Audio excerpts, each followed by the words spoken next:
how you doing? Good morning. How you doing, Chris? Good to see you. Good. Yeah, good to see you. Thanks for spending the time. I've been following your stuff forever. Oh man, this is great. So for those of you guys who don't know who you are, please introduce yourself and where can we find you geographically and online? Well, I'm Randy, and I am in the Boston area, and a little bit northwest of there, probably about 45 minutes to an hour out of Boston. And yeah, I've got a school there and just been teaching in that area for the last 16 years. Nice. 17. Boston, Massachusetts. Give us some addresses online where we can find you. RandyBrownThanks.com is probably the easiest way to find me. All the contact info is on there, and what I do and what I teach and everything. So yeah, man, let's get into it. So we apparently have some common people that we know. So Ian Abernathy from Practical Karate, Ando Sensei from Happy Life, and I believe Jerry Liu from Fight Commentary Breakdown. Yeah. Which, in fact, thanks to him. So Jerry, if you're watching this, thank you, brother. Actually, he says you got to get a hold of Randy. So because he created which I know you know we're on the common Instagram feed there. So he created like a link for all of us, a chat room. Yeah. So yeah. So that was nice of him. I'll have to send him a thank you. Yeah, man. So now we're here. So it is a small world. So this is how I came up. But prior to that, I came across your work years ago. I thought it was really cool how you mix combat sports striking and traditional martial arts into BJJ and you personalize all that stuff. Like I love that stuff, and personally I've been doing that myself for a long time too. So I'd love to compare notes with you throughout this discussion. Yeah. As we've mentioned a little bit offline too, like my Shorin-ryu teacher, my base art is Shorin-ryu. But my teacher, his name is Kwai Wong, one of my teachers anyway. Mm-hmm. He studied Mantis from Wong Han Fan, which I'm sure you know that name. Big name in China. And so like he infused Mantis into our art. And you're probably way more specialized than me. Like he only taught us applications and he fused it into the Shorin-ryu. But I'd love to pick your brain later on some of these things. But I got some goodies here I wanted to share with you. So I get passionate easy, and so every time I learn something, I want to dig deeper. So I picked up these two books. I don't know if you've seen these before. Yes, I've seen the one by Leung Ting. Leung Ting, yeah. Leung Ting. Yeah. The other one I have not had. I think I've looked at it, but I don't have that one. Yep. Yeah, they're hard to find, man. I picked these up in a local Chinatown actually. Nice. And then I've got I loved Chinese Kung Fu style, so I don't know if you heard of this teacher. Yep. He's Lee Kun Hong. Lee Kun Hong. Nope. Haven't heard of him. Yeah, he's based in San Fran, off of Mission Street, but he passed away many years ago. But I love his material. I think some of his students still have a school there. But anyway, that's my Kung Fu connection. That's my Kung Fu connection. Anyway, so I wanted to ask you, about some of these techniques, because the reason why is because the way I see you express your Kung Fu is very fluid, tight, and compact, and you put a lot of grappling applications to it. So I wanted your take on some of these things, because for example, there's this technique here. It's called Ulu Tsai, which you're probably familiar with. Yep. And it's got like a very hubad Filipino martial art kind of flavor to it, and I like it because there's bypassing of the hands, and checking, and I believe he throws in some counter strikes right after that. And from my experience, I find that just that bypassing technique alone good for just hand clearing. And I've seen you do a ton of stuff, where it almost looks like, well, it looks like BJJ. But I just wanted to your take on how you infuse these type of techniques into your game. So I don't use those techniques. I mean, I'll just be quite blunt about it. I don't think they work. Yeah. And it's it's evident by the lack of, or there's a lack of evidence when you look at the combat sports arena of that stuff being used applicably. Now you might see little hints of it here and there, like a single trap or a single Yeah. clear. Right. But the fact that two people are going to stand in front of each other completely still, Yep. without any circling, without any advancing or retreating, is, Yep. from your experience as well, that's unrealistic. Right. So it's not to say that that stuff is useless either, because there are, sensitivity drills that are done in Tai Chi. There's the sticky hands in Wing Chun. But those are like drills that somehow became the moniker of these styles. Like that's all those styles are about. And the drills are to give a skill. And so the way I like to look at drills is you have a drill to learn a skill, and then you dump the drill. Right. You don't do that drill for 25 years, because that drill was a stepping stone to get you to another level.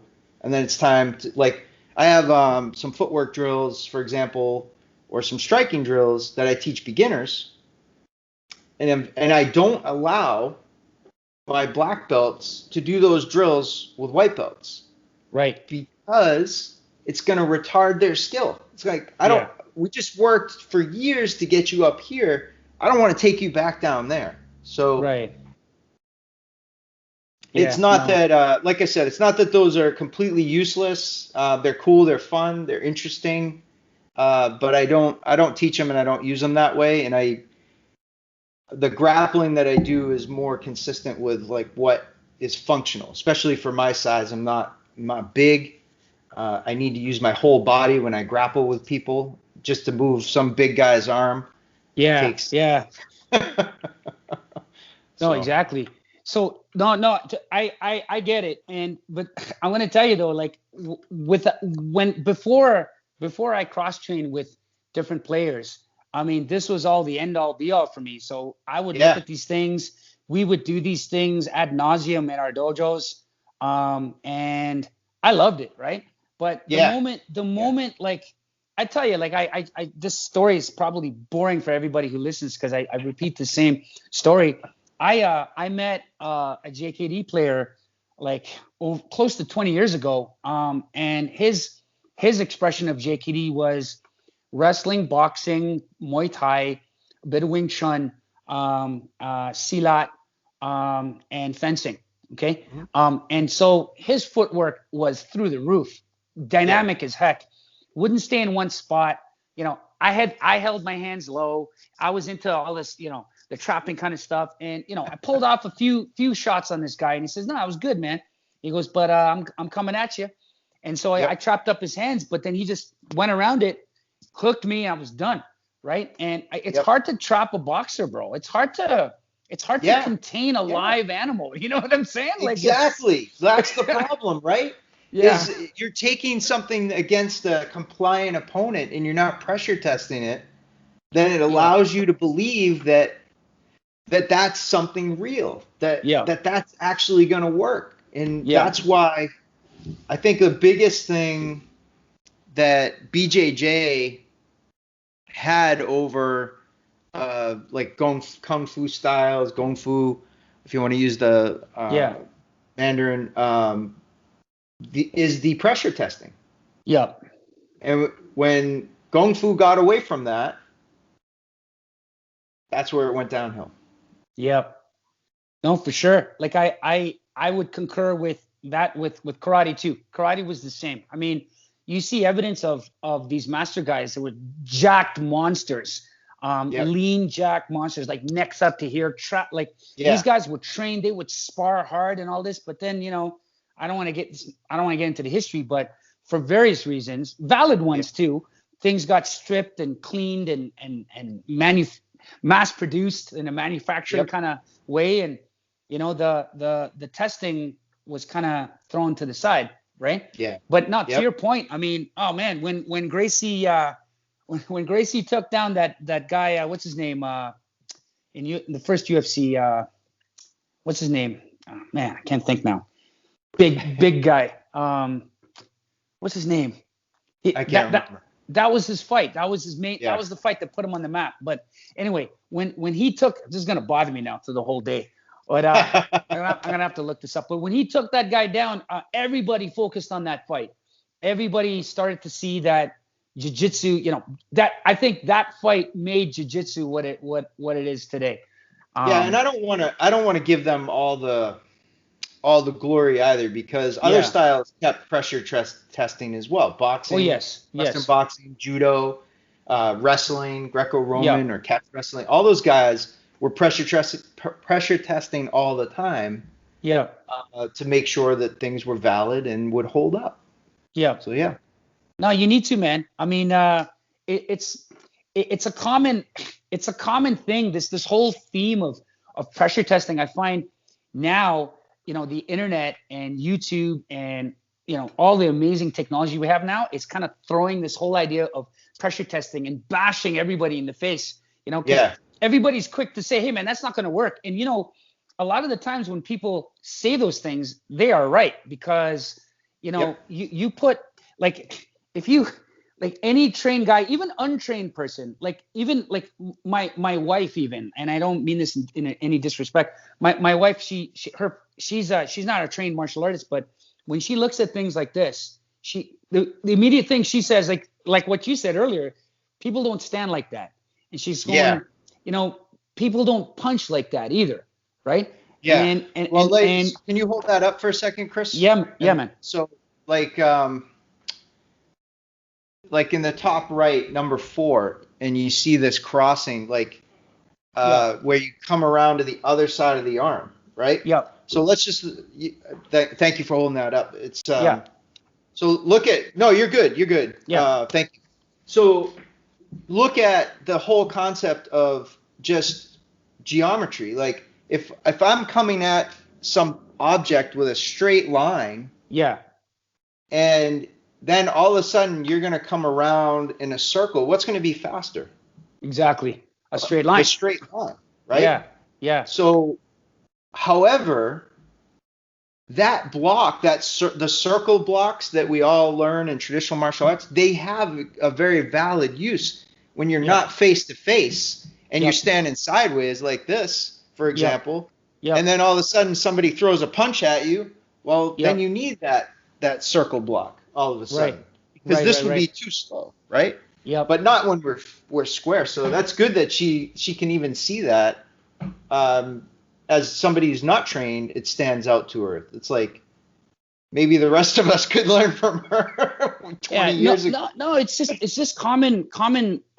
It's just humans are problem solvers, man. When we just react. Like, funny thing, like I play around with my daughter a lot. I had this conversation with Ian, and I'm always in her face and stuff.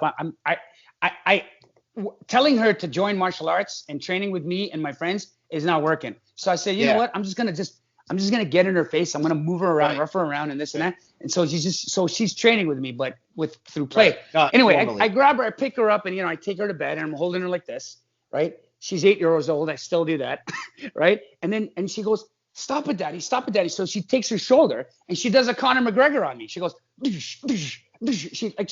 I'm holding her and she's just hitting me with her shoulder like this. And then it doesn't work. She changes and she hits me on the other side. Then she grabs my head and she hits me. And I'm going, that's cool. I go, Sienna, do you understand what you're doing right now?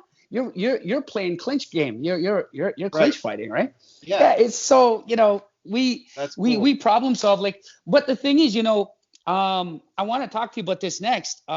See, when I look at this stuff now, I still see value because I don't look at, like you said, drill and skill. Like, a lot of people look at the drill and they forget the skill, or they mistaken or misconstrue. Let's put it that way. Misconstrue the drill for the skill, or the skill for the drill. But when I look at this, I'm thinking, okay, this is defense against straight lines, but really what's more important is the positioning of his hands. But if I were to do it exactly the way he does it, for example, like in picture number 6 over here, if you take a look at picture number 6, he's actually using his thumb and securing that hand. I can't do that to somebody who's live. So at best, first of all, if I'm gonna pull that off, I would make some serious modifications to it.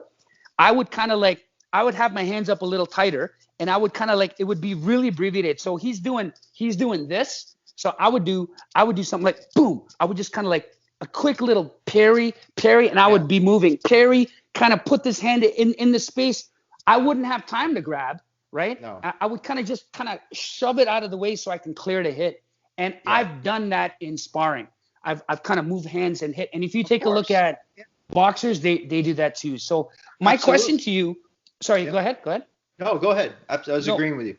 Yeah, so I was just saying, like, my question to you is, like, kung fu guys get a bad rap from combat sport arts all the time. Like, I would consider myself a traditional guy, if you whatever you want to call tradition. I've done these type of arts before, and we get a bad rap from these combat sport players. Yet, a lot of these techniques I find can be found alive in the ring. If you want to use that as a comparison. I find your expression of kung fu very refreshing because, you box, you grapple, you kick, you mix things up as well. Because I've seen your work. I've seen your work grow even. But my question is, like, do you get criticized from MMA people, like, that's not kung fu, it's BJJ or MMA, etc. I ask this, and as I get this all the time, and like karate folk would say to me, what I do is not karate, and MMA combat sport players would say, none of the stuff I do, none of the stuff I do doesn't work. The only way to settle things is through sparring, right? So take it away. So are you referring to, I think I know the answer to this, but are you referring to the people that talk to me to my face or people who leave comments anonymously on keyboard warriors?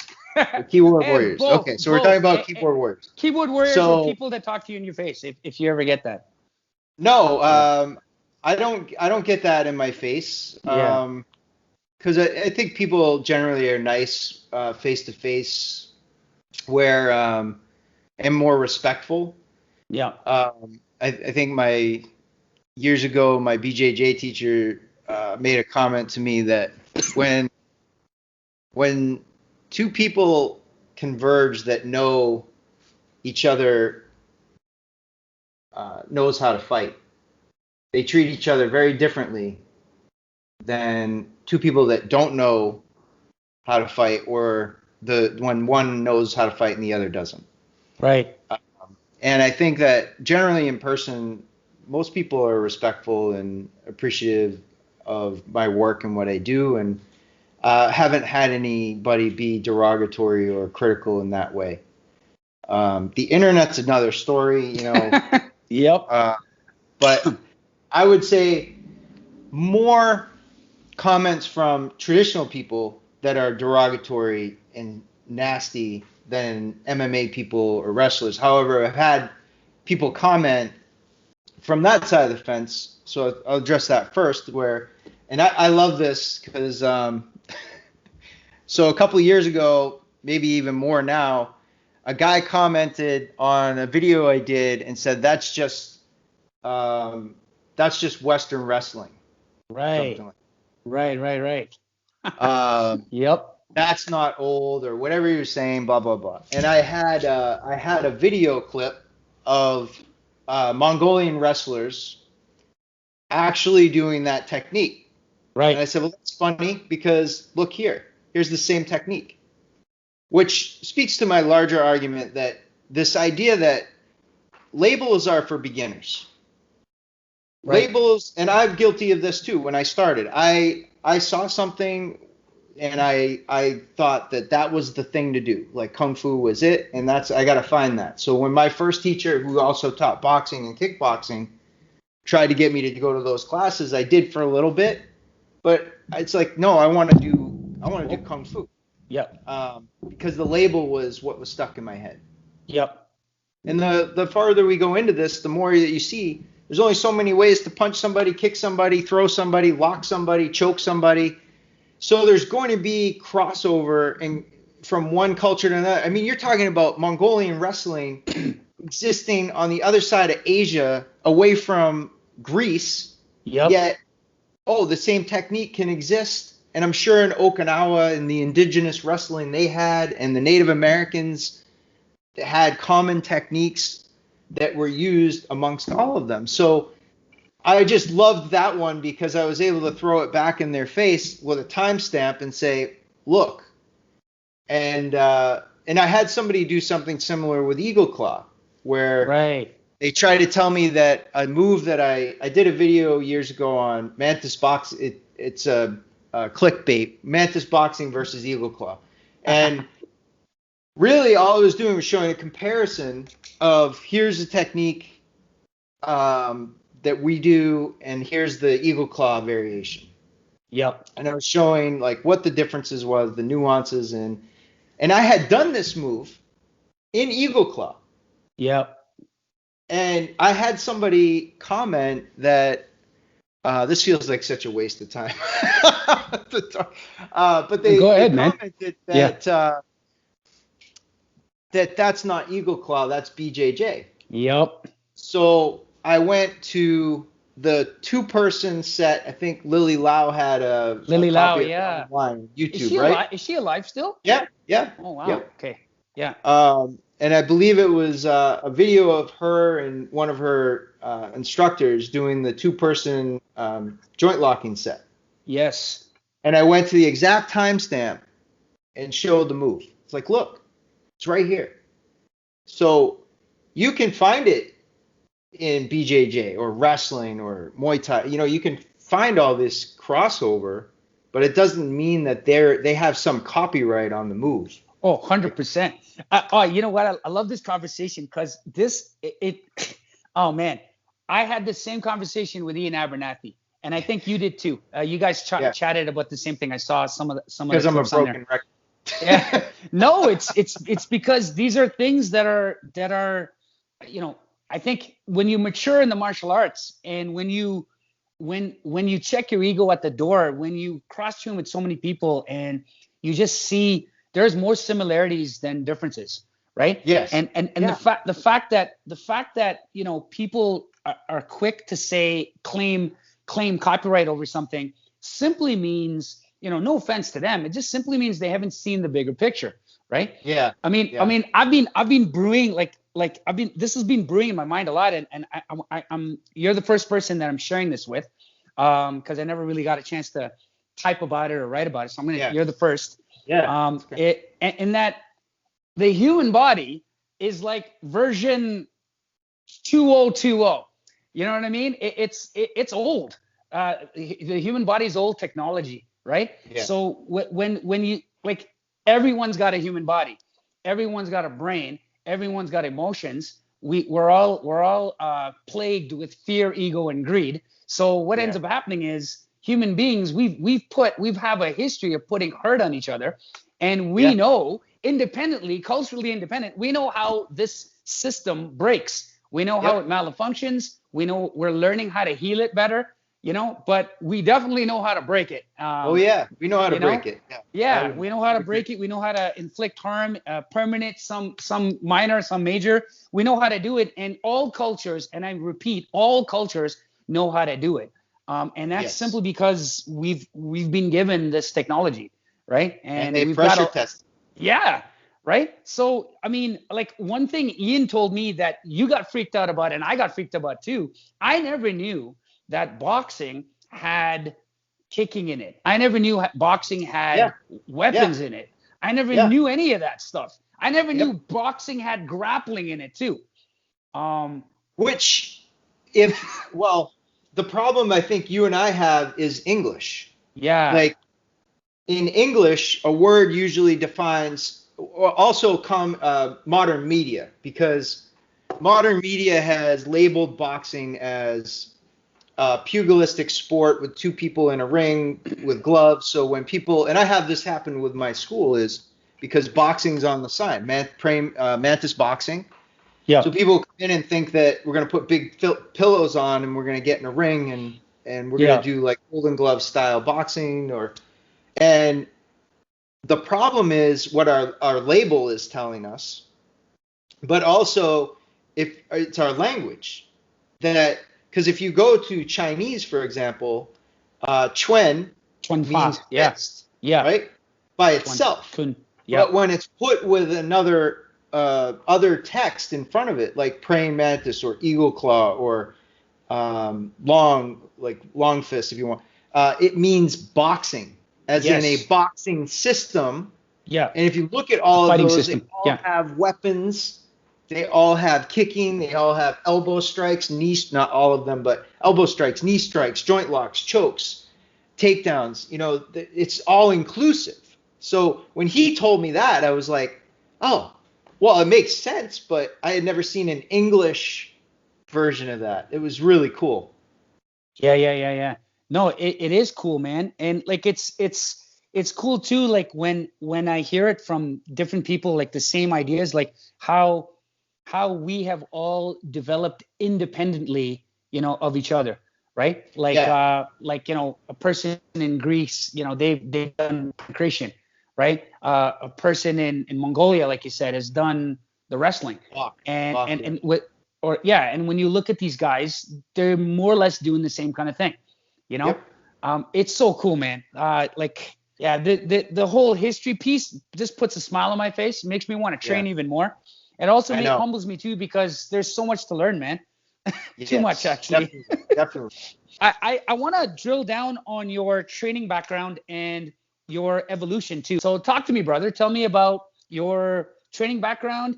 All the kind of arts you've done and your curriculum. How do you like? I'm really interested in knowing. I know this is a mouthful, but I'm interested in knowing how you bridge the gap and how you utilize forms. And how do you like? What do you do with it? And yeah, take it away.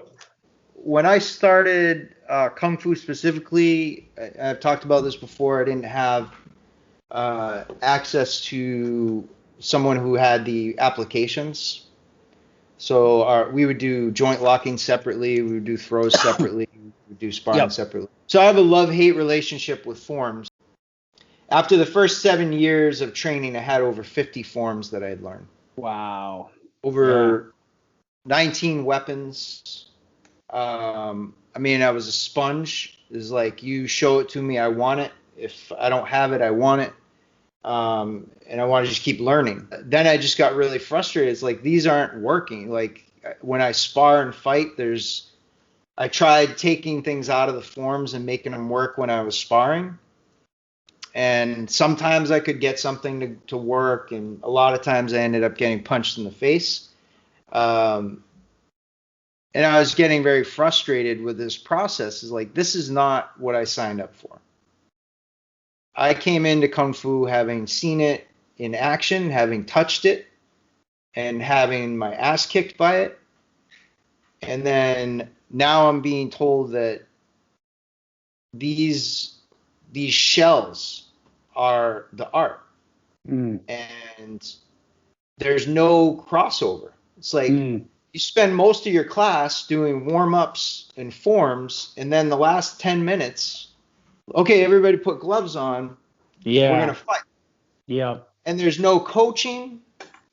There's no, you're doing, this is how you block, this is how you move, this is how you strike, this is how you maneuver. There's none of that going on. It's just kind of a free for all. And then the only people that stick with it are those of us that are dumb enough to keep getting hit in the head Right. while we learn bad habits and cement those into our system. So I finally found somebody who did the real deal, and coached me on how to make my Kung Fu functional and work. And for that, I'm forever grateful. And it played well into very much diagnostic oriented and problem solving oriented. And I Mm. want to know how to to break things down and figure them out. So, and be able to explain why something works and why it doesn't. So the forms, before we get onto the curriculum thing, the forms, I don't teach it to my students. Oh, you don't, eh? I only Okay. started teaching. I made my own form a few years ago because of a challenge of Ando, Yeah. Sensei Ando, Yeah. Love and that guy, man. He's amazing. he was Yeah. challenging me. He's like, well, how are you going to represent your art if you pass away? I think he was trying to assassinate me, so he was getting me ready. He does Still that. not convinced. Yeah. He does that. He was just giving me time to prep. Yeah. So Yep. no, I thought about it. I was like, well, that'd be kind of cool. I could make my own form, and I made it and was screwing around, and then COVID hit, Yeah. and I needed a tool to teach my advanced practitioners how to keep working on these throws and chokes and locks and combinations without partners. Right. So I put the form out there on YouTube and I started teaching my version. Why my version? Because that's the stuff that I use. Right. And I don't have any problem with the other forms like Bung Bu. I'll use Bung Bu and Lanje, for example. Okay. Yeah. Two that people argue are some of the oldest in Mantis, which we can talk about later. I heavily contest that. But Yeah. let's say Bung Bu and Lanje. Yep. I don't have any problem with them per se, but if you find techniques in those forms, they're not necessarily techniques I use. Right. So the applications that I figured out that are in those forms, it's like, wow, that's really cool. That's a neat technique. I would never use that. Mm-hmm. Like what you showed in the book with Kam Wing. Yep. If he can make that work, who am I to criticize? I'm not saying that he can't. I don't use it and I don't think it works. But if somebody makes it work, hey, go for it. I don't think by and large a spinning back kick, not a spinning back kick, sorry, a tornado kick, Yep. where you jump up, spin around, and hit somebody, looks great in a movie. I don't think by and large that works. I think the percentage that would work is like 0.01%. However, somebody can pull it off. I've seen it happen. I've seen it in MMA fights where somebody came along and they timed it and they got it. Yep. Right? So almost anything can work against somebody who's not ready for it. Right. If it's done, if it's trained to a high level. But so that's where I would digress from myself. And I've talked about this repeatedly over the years, I only have X number. It's economics of time. I only see my students for a limited period of time each week. In that time, we have access to partners. Yep. Why would we spend time doing stuff in the air by ourselves? Yeah. And not taking advantage of partners while they're there, while we have a body to throw and somebody throwing punches at us that we can learn how to block, right? Right. So I don't hate forms or like want them all gone or something. I just don't have time to teach them. Right. In my curriculum. So much other stuff to do. Yep. I just noted down this idea. I think what modern martial arts has done now is they've capitalized on the efficiency, right? Like you said, I mean, we can produce fighters in a matter of months now. You know, right? We can train people in a matter of months. You throw them in a boxing gym, like for example, like it's just a training method. Like my first exposure to boxing was, like I said, I got beaten up, but then I actually formally trained it. And I'm telling you, man, the first couple of classes, I talked to Ando about this when I had him on the channel. My first couple of classes, I started to learn how to shrimp, how to keep my guard tight. I started to learn, that movement, and I started to learn how to throw my jab. And then right away in that same class, we were doing sparring drills where, we faced off, and my goal is to tag the guy. The other guy's goal is to tap and move out of the way right away. So we're learning dynamic footwork right away. We're learning the form, we're learning the static form, but then we're we're applying it right away against resistance right away. And Ian and I had to talk about that too. He says, like, that's how you do it. That's how you produce, That's how fast. I train people, because that's the Yeah. most efficient. That's Yeah. my curriculum revolves around that, because to me it's a giant insult. And you asked me before if there was any legitimacy to the criticism labeled on kung fu or other traditional martial arts. It's absolutely warranted. Because why can you take a boxer that trained 6 months, pit him up against probably majority of the traditional martial art styles, and that's a bit of a catchphrase too. Let's say the Asian martial arts styles, because they're the ones that usually get categorized as traditional. Yep. Although Western wrestling and Western boxing are just as traditional if you look at how old they are. Yep. But when you put them against a traditional Asian martial arts stylist, karate or kung fu or taekwondo, they just blast the crap out of them. A 6 months, somebody who's been training 10 years, and they're giving them a hard time after 6 months of boxing. That's a joke.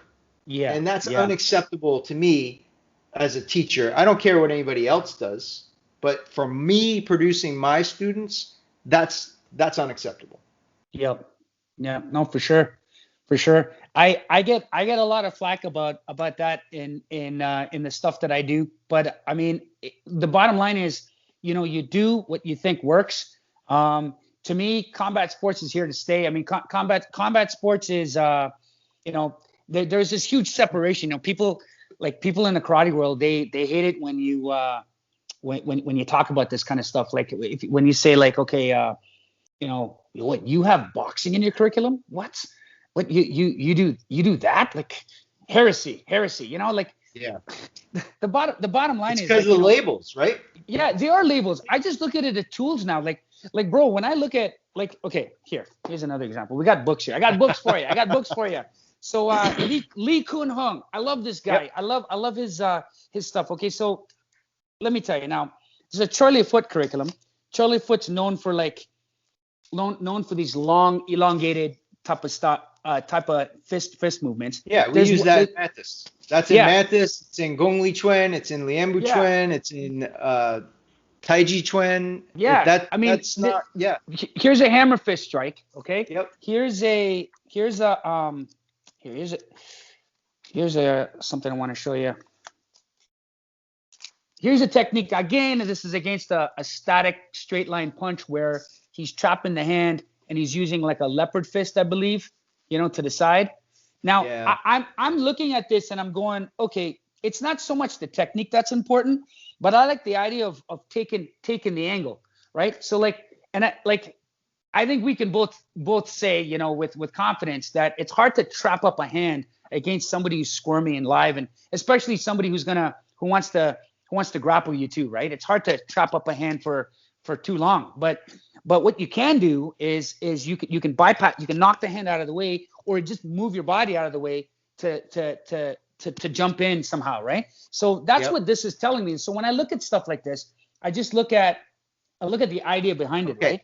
But it's also the context. So can you go back to that page for a second? Yeah, man. So I have on the right page 127. I'm good with this. The left page I have a bit more problem with, but on the right page, this is, there's nothing wrong with this, because again, the context is what's important, right? So if you and I were facing off and we were sparring, if I were standing here like this, that would be the dumbest thing I could do when you throw a straight line punch, right? Yep.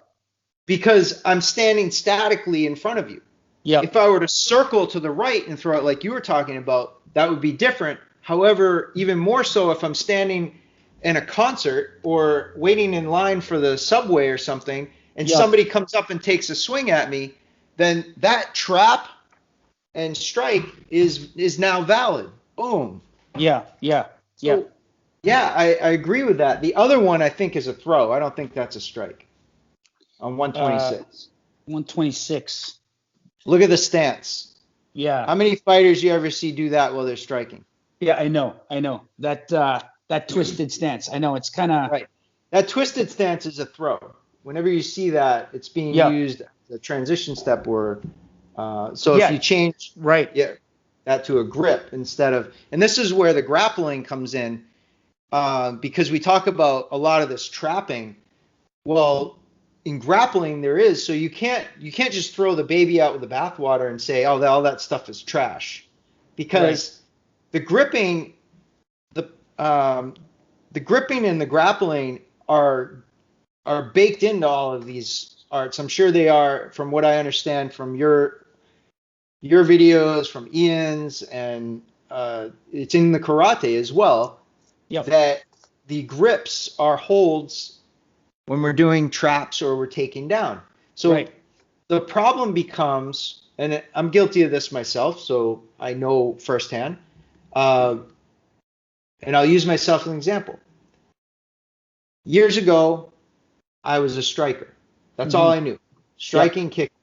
So whenever I was trying to reverse engineer moves out of forms, everything was either a punch, a kick, or a block. Yep. Right? Because that's all we know. That's the only thing that we know. Yep.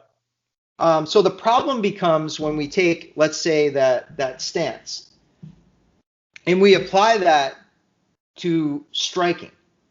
Right. That's where the breakdown is. And then we fail to understand that, like, you have in Chinese martial arts, you have the 4 pillars. And it's, at least in the northern, I'm not as familiar. I did some southern arts, but not as much. In the northern arts, the 4 main pillars are almost like every style you see, they all say this. Kung Fu is striking, kicking, throwing, and locking.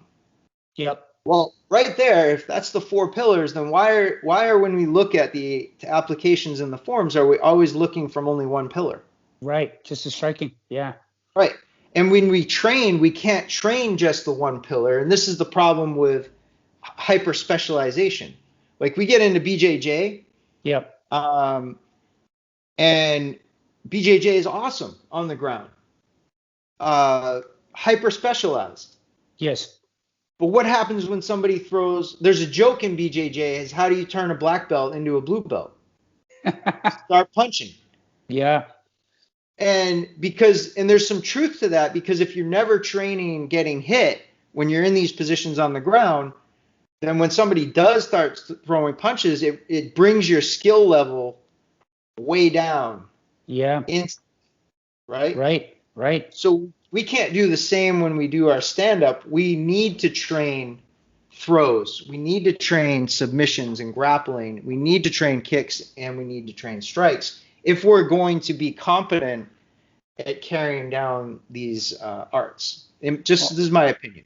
So. Amen, brother. No, your opinion has been tried, tested, and true among champions, world champions. I had this exact conversation with the one and only Boss Rutten, right? Oh, really? Yeah. I had him on my channel, man. Just out of this living room. I'm gonna have to listen to that. Yeah, nice. Check it out. I filmed it just right over there on the other side of the living room. But this is one of my earlier podcasts. So it was kind of crappy because I had a crappy setup and stuff. But hey, man, I managed to pull it off. But he basically told me. You know what I got from him?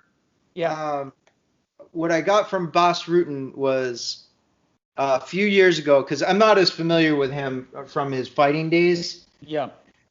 I've seen a few of his older fights, but not when he was doing it. Yep. And I saw a video about him. I always used open hands. Yes.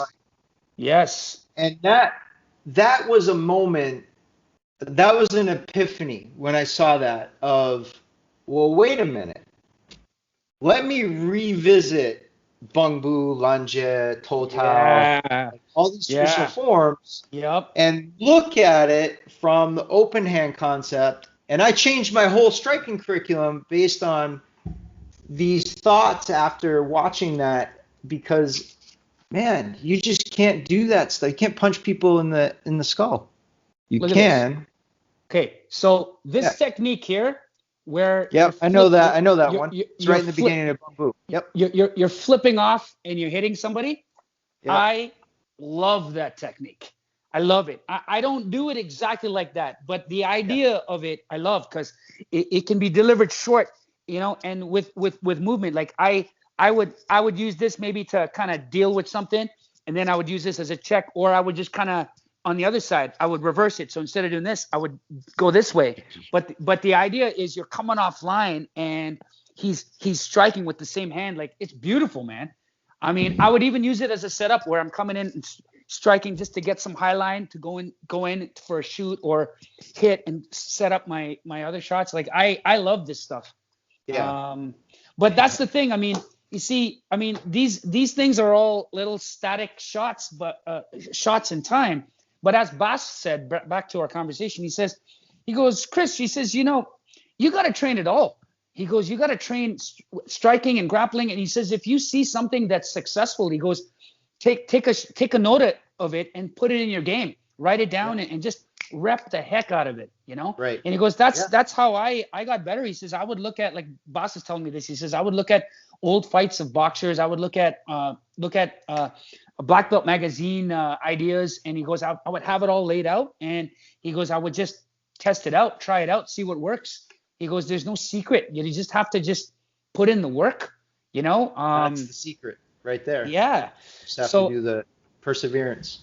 Great. I love it, man. Now a little bit of a random question. I don't know if you're familiar with this, but a lot of Kung Fu guys, I talk about this to a lot of these Kung Fu guys, and they're aware of it.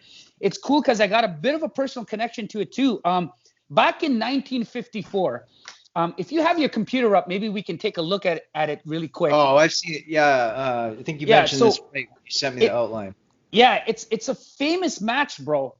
Like a huge match in 1954, a challenge match in Macau, between a famous Tai Chi Chuan player and a White Crane guy. I don't know the history, the context behind it, but these two guys had a beef, and like hundreds and hundreds of people, you gathered around this big I don't know if it was a lei. It was an upward ring. Okay. If I recall, they copied the boxing ring because it had ropes. Yeah. Yes, there was ropes and everything. It looked just like a boxing ring.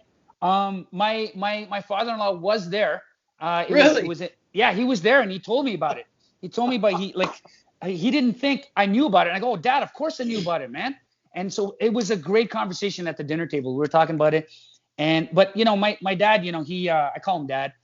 He's my father-in-law, but I call him Dad. But he was saying, oh, Chris, son, you should see the fight. It was spectacular, and this and that. But that's him talking. I look at the fight. I don't know if you saw it. Have you seen the fight? I've seen it. Yeah. To me, I'm disappointed, and no offense to anybody watching this, but I'm disappointed only because I was expecting more. These two guys are why are you expecting more? Let me ask you that. Well, the thing is because these guys are masters, and I was thinking at least by what account? I know. By title? Exactly. I mean, I look at it and I see them as, I was expecting it because they're masters. So I was expecting to see not a lot of sloppy. I was expecting to see efficiency, but these guys, their hands were down. They got gassed out. If you take a look at in between the rounds, they were just horribly conditioned. Yeah. I would bet that these guys were smokers because, and I'm a lot of these old masters, they smoke and drink, right? But it was, I couldn't watch more than a round of it. It just, I don't know. It's an embarrassment. But I ask you, why you expect any different? I mean, you like history, and the history shows that by the 1950s, you said 1954, right? 54, yeah. You're talking about at least 50 years, if not 60, where those arts weren't taught with any sort of fighting. Like they were completely devoid of fighting application. Yeah. So you're talking about 50, 60 years of people just teaching forms. Yeah. And maybe some drills. But they weren't fighting. They weren't fighting with the art. I don't want to say they weren't fighting. Yep. You got to be very specific here, because then somebody's going to say, well, you said that they couldn't fight. No, what I'm saying is they didn't fight with that style. Yeah. I don't think White Crane, I think it's dishonorable to look at that fight that you're talking about in Macau, right? Yeah, Macau. Yeah. and say that's a representation of what the people that created Wing Chun or White Crane did with the art. Yep. I would say that would be disrespectful. That's not 100%. And that's not what I'm saying either. Like, I'm not bashing them. I just wanted to know the context around that, like why did these guys couldn't pull off anything clean? How come there was no knockouts per se? And it's simply because they didn't train like that. Yeah, you got to remember. I mean, Yeah. in China, this is the part that's super important. Yeah. With Chinese martial arts, is the fall of the Qing Dynasty. So, leading up to the collapse of the Qing and when the Republican era started, martial arts were being replaced by it just didn't make sense anymore. You could train people in Western military tactics with firearms so much faster, with far less effort and work, and they could mow down people with. I mean, think about what was going on in America in the 1890s. Where were we in the United States? Yeah. Technological, right? You started to see the repeater rifle. You started to see the Gatling gun show up. Right. You started to see within 20 years later, machine guns, which completely changed the scope of warfare. Which killed Napoleonic tactics, which were applied in World War I, just went right out the window with a machine gun nest. A single machine gun nest could mow down hundreds of soldiers. Was this like the Industrial Revolution? Is that after? No, well, probably shortly around there. I think that's right around that time. But yeah, these weapons started to appear in Asia, right? Yeah. So when you look at martial arts, you have all this other stuff going on. You have a collapse of a nation. So you have what happened in Yantai is you start to see this appearance of totem styles like Mantis. Like Eagle Claw appears on the scene. Mantis. You have White Crane, which was in the south, but all relatively around the same time period that they show up on the scene. And we could talk about the history prior to that if you want, but to this point, the Republican era comes in and martial arts has been transformed. It's now being used as a form of physical education to strengthen the populace. Yeah. It's not being used for combative purposes. So when we get to that fight in Macau, you're talking about generations of teacher students have already gone by that didn't use the art the way that it was used, say, in the 1880s, 1890s. Just wanted to share with you a conversation about martial arts and self-defense. So I'm lucky, I guess you could say, to have some good friends in law enforcement. Like, we're talking guys that have been in the dirtiest, most jam-packed, action-filled precincts. Right. Have seen like the depths of hell. Yeah. And these guys are telling me that, and so this one particular gentleman, I won't mention his name for privacy reasons or whatever, but he's also trained in the stuff we've done. So he's and what I mean by that is he's been to Japan. He's lived with some masters. He's been in Uchideshi over there, trained with some high level Aikido people who've and so he has a strong respect for what we do, but he's also applied a lot of his stuff in the field. And so he's done boxing. His dad is a high level judoka and stuff. And so he was just he's like come across literally gangsters. Okay, he's dealt with these gangsters because he worked in a gang precinct too, right? And he was telling me, he says, martial arts is not the most efficient way to put hurt on somebody. Not the way it's taught now. No. He goes, if someone wants to get you, they'll get you. They'll get you when you least expect it, and there's nothing you Right. can do about it.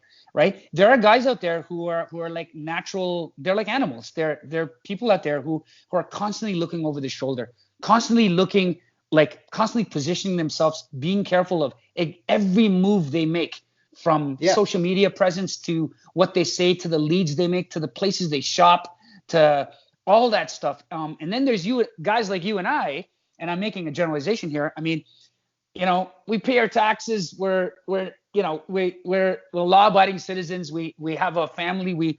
I haven't really been exposed to a lot of violence in my life. We have no clue about that world, right? But yet we're learning about this stuff. He says we train. He goes, but let's be true to what and why we're training, And he says, Chris, you're pretty much a hobbyist. I wouldn't trust you to teach anyone self-defense. He says, simply because, no offense, you're my brother and I love you to death. He says, but you simply just don't have the experience, right? And he says you need that experience in order to inform people about self-defense. I mean, what's your take on that? I think there's a lot of validity to it. Yeah. If I teach self-defense courses, and they're very streamlined, stripped down. I'm not in law enforcement. I haven't been in law enforcement. I've had my share of violence in my life to definitely give me enough context to agree with them. Yep. I think that the way these arts were taught, especially the arts that came out of Yantai and Shandong province, I think definitely were born out of the Crucible. It's kind of like the Los Alamos lab of hand-to-hand combat. Right. Given look at where they were created, they got to put it in context. My understanding of the history of Kempo, for example, was these guys were going around and taking techniques from karate, kung fu, and then they would go get into bar fights and test them. Right. And then they took 37 techniques that would work against knife, club. I think it was a overhand right, and I forget what the other, if it was a straight punch or whatever it was. And they boiled it down, and it was extremely effective, and that's what they train. Well, then fast forward to the 70s and the 80s, when martial arts is turning into a commercial property. Right. And now you effectively trained your students in a year to defend themselves in all these scenarios, and then they leave. So then they started going out and getting forms from other styles and bringing them in and kind of blowing up the curriculum to make it something that would take a long time. Right. And that way you can keep people longer. Yep. And instead of like what we do, why does it take 8 to 10 years to get a black belt in BJJ? And why does it, I mean, that's what it takes for people to get a black belt in Mantis with me, 7 to 10 years usually. So why? Because if you just want to know how to defend yourself, then come in and get to a blue belt level. Right. And then you're good to go. Now, if you want to do that as fast as possible, then you better be there 6-7 days a week, training your butt off. But if you're just going to show up a couple times a week, it's going to take you a long time. And you need to get a depth, because to me, getting a black belt is you understand and you can adapt.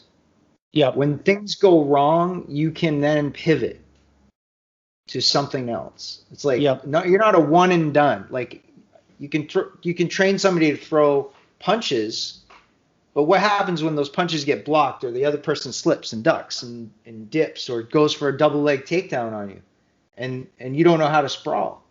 Right. So I agree with him for what he's doing in his context. Yeah, traditional, like martial arts is too slow.